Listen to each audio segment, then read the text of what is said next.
AI on. Oh, look at that. You can see the difference immediately. Ladies and non-ladies, as you probably realized from the title, we're checking out the new Oppo Reno7 Pro 5G.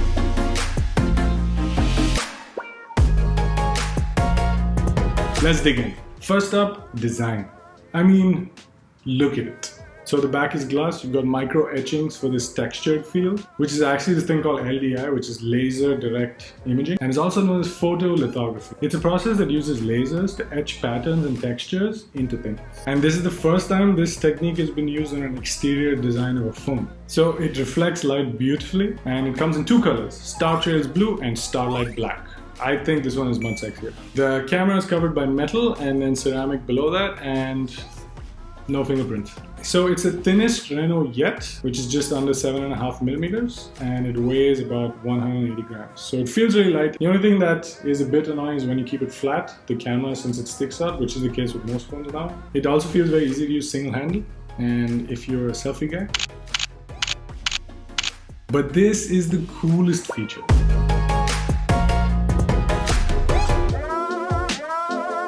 It's called the Orbit Breathing Light. It lights up when you're charging, when you get a notification, things like that. And I mean, it's little details like this that make all the difference, right? So it's 5G and it supports 11 bands of 5G. Finally, we're coming past this phone that support like 1 or 2 bands of 5G and say that 5G. Battery charging is Oppo 65-watt Super VOOC, which is 0 to 100 in about 30 minutes, which is quick. Now, the main thing, the camera.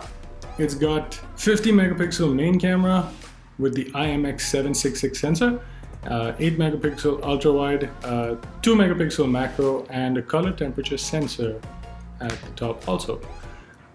In the front, a 32 megapixel camera with the IMX709 RGBW sensor. So that's different from the typical RGGB, red, green, green, blue. It's RGB white. And they call it the Portrait Expert. Let's test. So I'm on video mode right now, and as you can see, there's a pretty intense backlight behind me. Already this camera is doing a pretty good job on the selfie cam of taking care of at least me, but the background is obviously overexposed. Let's see what AI highlight does. On. Oh, it's not bad. Okay, now we're gonna try portrait mode. That's photo, portrait mode. I see, it's doing the bokeh effect. That actually looks really good. Take a picture. Completely blown out. Okay, now notice the background change, okay? I'm only going to touch the AI button. It's not bad. And this is an extreme test, of course, not what it's meant for, but that looks really good. My skin looks like amazing. Holding in one hand, just walking around vlogging, and this is selfie cam, and it's already super wide. Most of us now as creators, we're just out there with our phones, and you want a good camera that can capture this in selfie mode so you can see what you're recording, right? AI off and AI on. Oh, look at that. You can see the difference immediately. So portrait mode outdoors. So one thing it really does well is expose the subject, which you can see right here. Blacks are a little dark, the shadows, but overall it's looking really good. Let's try video